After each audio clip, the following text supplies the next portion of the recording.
નમસ્કાર મિત્રો, જય દ્વારકાધીશ. મિત્રો, ઘણા વર્ષો પહેલાં બનેલી આ એક સત્ય ઘટના છે. તો મારી સૌને વિનંતી છે કે તમારા અમૂલ્ય સમયમાંથી થોડો સમય કાઢી આ કહાની અંત સુધી જરૂરથી સાંભળજો. આ કહાનીની શરૂઆત કંઈક આ રીતે થાય છે. જ્યારે વિશાલ ફક્ત 9 વર્ષનો હતો ત્યારે ખેતરમાં પાકને પાણી પાઈ રહેલા એના બાપુજી દેવસિંહભાઈને સાપે ડંખ માર્યો. તાત્કાલિક હોસ્પિટલ લઈ જવાની તૈયારી કરી, પરંતુ હોસ્પિટલ પહોંચે તે પહેલાં જ રસ્તામાં દેવસિંહભાઈનું પ્રાણ પંખેરું ઉડી ગયું.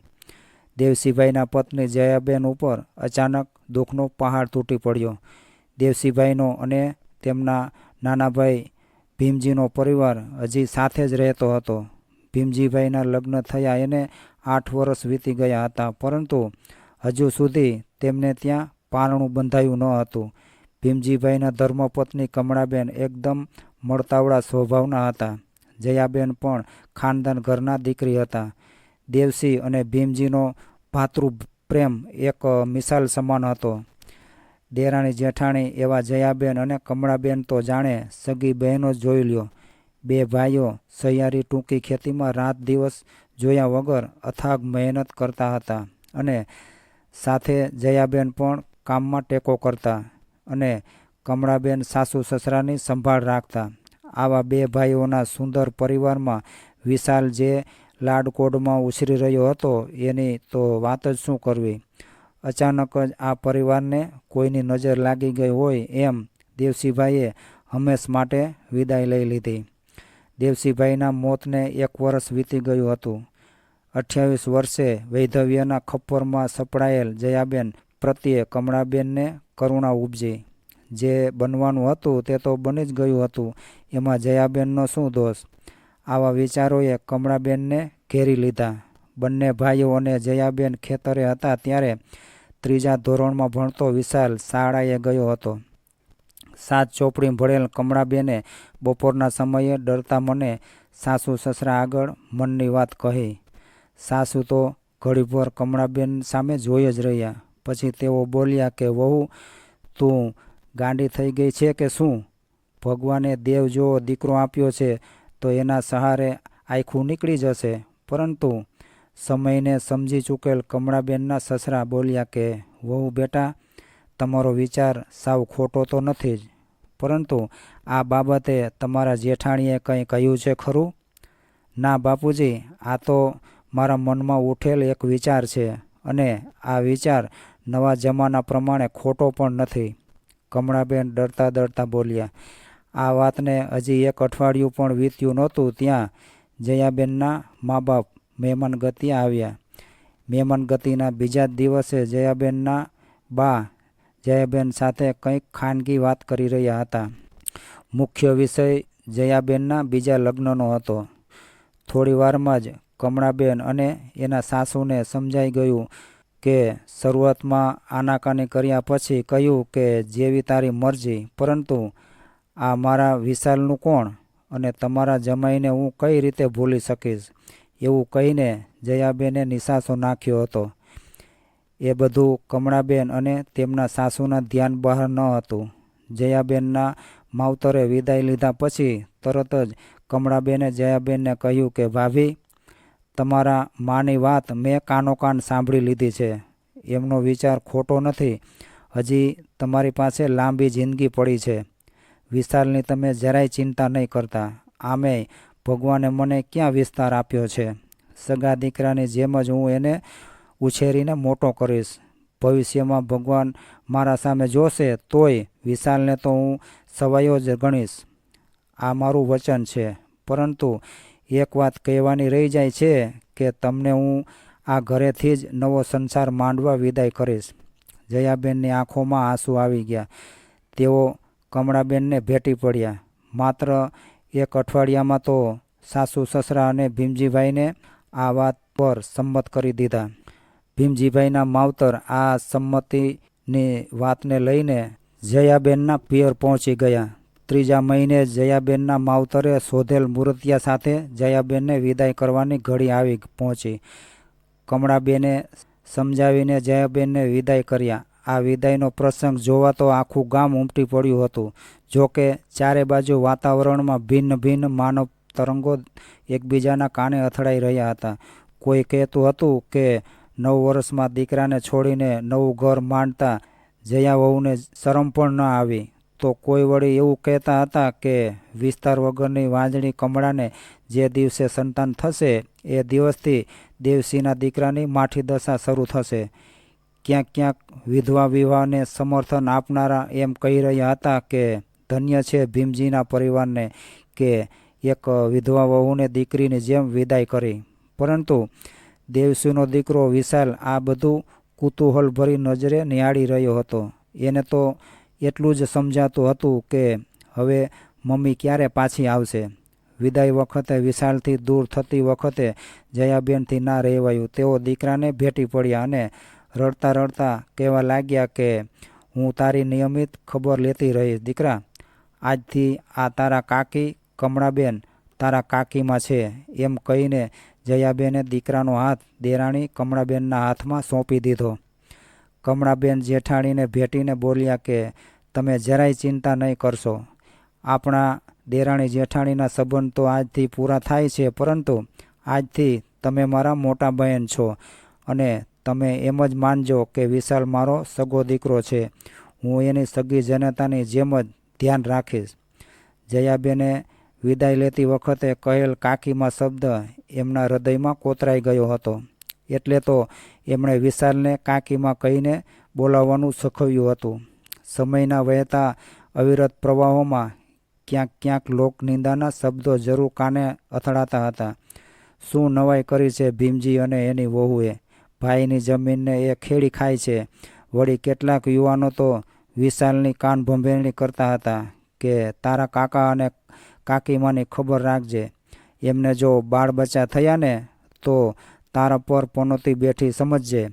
આ વીતી ગયેલ સમય પ્રવાહમાં જયાબેન નિયમિત 2-4 મહિને આ પરિવારની મુલાકાત કરી લેતી હતી. ક્યારેક ક્યારેક ભીમજી, વિશાલ અને કમળાબેન પણ જયાબેનની સાસરીમાં આંટો મારી આવતા હતા. વિશાલ BA થઈ ગયો. એના દાદા દાદી વારાફરતી સ્વર્ગે સિધાવી ગયા. ભર યુવાનીના ઉંમરે ઊભો હતો, છતાં હજુ સુધી એણે લગ્ન નહોતા કર્યા. કારણ કે કમળાબેન અને ભીમજીની ઈચ્છા એને નોકરિયાત બનાવીને પગભર કરવાની હતી અને એ સ્વપ્ન સાકાર થવામાં હવે ઝાઝી વાર પણ નહોતી. વિશાલને સગી માનો પ્રેમ આપીને મોટો કર્યો હતો. કમળાબેને ક્યારેય એવો વિચાર પણ નહોતો કર્યો કે એમને પોતાનું બાળક હોય. ભગવાનને કંઈક બીજું જ મંજૂર હતું. ઘણા બધા વર્ષો વીતી ગયા પછી કમળાબેનનો ખોળો ભરાયો. ત્યારે ભીમજીભાઈના આનંદનો તો કોઈ પાર જ ન રહ્યો. પરંતુ કમળાબેનને હરખાવવું કે શું કરવું એ જ સમજમાં નહોતું આવતું. 9મે મહિને પુત્રને જન્મ આપ્યો. એ સાથે જ કમળાબેન મનોમન પ્રભુને વિનંતી કરી રહ્યા હતા કે હે પ્રભુ, કાકીમાના સંબંધને ઊની આંચ નહીં આવવા દેતો. મારા નાથ, મને સગા પુત્રના પ્રેમમાં આંધળી બનાવીને કાકીમાના સંબંધને લાંછન લગાડવા ના દેતા પ્રભુ. આખરે હું માનવજાત છું. મને પુત્ર પ્રેમમાં સ્વાર્થી બનાવી ના દેતા મારા પ્રભુ. BA પૂરું થયાના ચોથા જ મહિને વિશાલ અંગ્રેજી વિષયનો અધ્યાપક બની ગયો.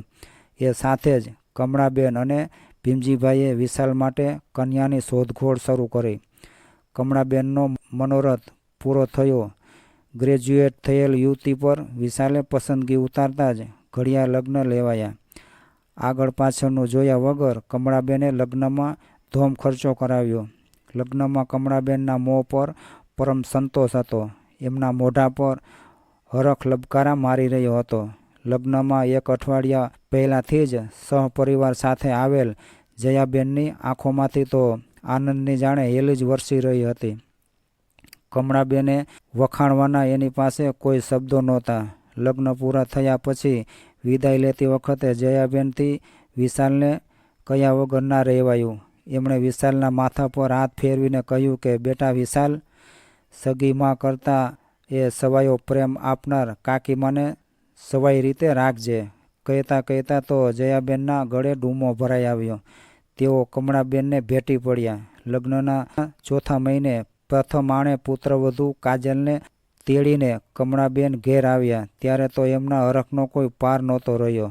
ઘેર આવીને 3 વર્ષના દીકરા પ્રીતમને કાજલ વહુના ખોળામાં બેસાડતા જ કમળાબેન બોલ્યા કે વહુ બેટા, આગળ વયે ભગવાને અમને દીકરો આપ્યો છે, પણ હવે એની જવાબદારી તો તમારે જ નિભાવવી પડશે. નાનકડા દિયરનો ખોળામાં લઈને કાજલ રમકડા વડે રમાડતી ઘડીભર તર્ક વિતર્કોમાં ખોવાઈ ગઈ.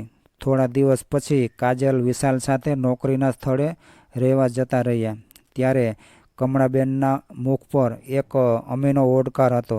તેઓ વિદાય વખતે કાજલને ભેટી પડ્યા અને બોલ્યા કે દીકરી, ઘરડે ઘટપણ તો અમે તમારા જ આશરે છીએ ને, અને આ તારા દિયરની તો તારે જ માં બનવાનું છે. પરંતુ હમણાં 1-2 વર્ષ તમે બંને જણા હરીફરી લ્યો અને આનંદ કરો. ભીમજીભાઈ હિસાબના તાણાવાળામાં ગૂંથાયેલા હતા. જમવા ટાણે મીઠો ટવકો કરતા કમળાબેન બોલ્યા કે પ્રીતમના પપ્પા, જમવાનું ઠંડુ થઈ જશે, જલ્દી ઊભા થાઓ. ભીમજીભાઈએ ઊંચું જોતાની સાથે જ ચહેરા પર છવાયેલી ચિંતા કમળાબેનની નજરથી છાની ના રહી. એટલે તેઓ બોલ્યા કે શું વાત છે, આટલા ઉદાસ કેમ છો? ત્યારે ભીમજીભાઈએ કહ્યું કે આપણા ઉપર 2 લાખનું દેવું થઈ ગયું છે, હવે કેમ કરીને પૂરું કરીશું? ત્યારે કમળાબેને હિંમત આપતા કહ્યું કે એમાં ચિંતા શું કામ કરો છો? હવે તો આપણો વિશાલ કમાતો થઈ ગયો છે, કાલે દેવું ભરી દેશે. થોડું વ્યાજ ભરવાનું થાય તો એમાં શું વાંધો છે? ઉઠો, હવે ચિંતા છોડો અને જમી લ્યો. 1 મહિના પછી વિશાલ અને સોનાલી આવી પહોંચ્યા. સાંજે જમ્યા પછી બધા વાતે વળગ્યા હતા. ત્યાં જ વિશાલે ભીમજીભાઈને કહ્યું કે કાકા, શહેરમાં નવું મકાન લેવું છે. 5 લાખની તો લોન પાસ થાય એમ છે, પરંતુ બીજા 2 લાખનો ટેકો કરો તો ભાડા ભરવાની ઝંઝટમાંથી છુટકારો મળી જાય. મારા સસરા 2 લાખનો ટેકો કરે એમ છે અને થોડી ઘણી બચત મારી પાસે પડી છે. આ સાંભળીને ભીમજીભાઈ ગેંગે ફેંફે થઈ ગયા. પરંતુ કમળાબેન બોલ્યા કે ચિંતા ના કરીશ દીકરા, 2 લાખની સગવડ થઈ જશે. આખરે તો આ પરિવારનું ભવિષ્યમાં બધું તારે જ પૂરું કરવાનું છે ને. 10 દિવસમાં રૂપિયા લઈ જજે. ભીમજીભાઈ કમળાબેનને એકીટસે જોઈ જ રહ્યા. બીજે દિવસે વિશાલના ગયા પછી ભીમજીભાઈ બોલ્યા કે વિશાલના કાકીમાં, તમે આટલા બધા રૂપિયાનો બંદોબસ્ત ક્યાંથી કરશો? અરે દીકરાને ઘર લેવું છે, એને મોજ કરવા થોડા રૂપિયા જોઈએ છે. હું મારા દાગીના વેચી દઈશ. મારે કાકીમાં શબ્દને વામણું પુરવાર થવા નથી દેવું. મને વિશાલ ઉપર સંપૂર્ણ વિશ્વાસ છે. એ આપણા બધા જ ઓરતા જરૂર પૂરા કરશે. તમે જરાય ચિંતા નહીં કરતા. કમળાબેન સંપૂર્ણ આત્મવિશ્વાસ સાથે બોલી રહ્યા હતા. થોડા દિવસો પછી વિશાલ અને કાજલ રૂપિયા સાથે આશીર્વાદ લઈને ચાલતા થયા. જોત જોતામાં પ્રીતમને 6ઠું વર્ષ બેસી ગયું હતું. સાથે જ કમળાબેન વિશાલને આદેશ કરતા હોય તેમ બોલ્યા કે બેટા વિશાલ, હવે પ્રીતમને તારી સાથે શહેરમાં લઈ જવાનો છે. જેને પહેલેથી જ શહેરમાં શિક્ષણ મળે એવી અમારી ઈચ્છા છે. વિશાલના ચહેરા પર તો ખામોશી છવાયેલી હતી, પરંતુ કાજલ ઝડપથી બોલી કે હા મમ્મી, કેમ નહીં? હું પ્રીતમભાઈને સગા દીકરાની જેમ જ એની સાર સંભાળ રાખીશ. પરંતુ મારે તમને એક વાત કહેવી છે. ત્યારે કમળાબેન બોલ્યા કે બોલને બેટા, શું વાત કહેવી છે? જે કહેવું હોય એ ખુલ્લા મનથી કહે. મમ્મી, હાલ તો હું ટ્યુશનની 4 પાળી કરું છું. મકાન લીધા પછી દેવું થઈ ગયું છે, એ પૂરું તો કરવું ને. આવી સ્થિતિમાં હું પ્રીતમભાઈની સાર સંભાળ કેવી રીતે રાખીશ? માફ કરજો મમ્મી, હજી 5 વર્ષ તો મકાનની લોન અને દેવું પૂરું કરવામાં નીકળી જશે. એટલે હું મજબૂર છું. એટલે પ્રીતમના શિક્ષણ વિશે પછી વિચારીશું. કેમ, સાચી વાત છે ને વિશાલ? એટલે વિશાલ કાજલ સામે જોઈને બોલ્યો કે હા કાજલ, સાચી વાત છે. ત્યારે કમળાબેનની આંખમાં જળજળિયા આવી ગયા, પરંતુ એ કંઈ બોલી શક્યા નહીં. ભીમજીભાઈને બોલવાના તો ક્યાં હોશકોશ હતા જ. 1 અઠવાડિયા પછી કમળાબેન મક્કમ અવાજે બોલ્યા કે પ્રીતમના પપ્પા, આપણા ભાગની 3 વીઘા જમીન ગીરવે મૂકી દો અને 2.5 લાખનું દેવું ચૂકતે કરી દો. કાકીમાના સંબંધને લાંછન લગાડીને જગતમાં આપણે નીચા જોવાપણું નથી કરવું. ભીમજીભાઈ પાસે પત્નીને કહેવા માટે કોઈ શબ્દો નહોતા.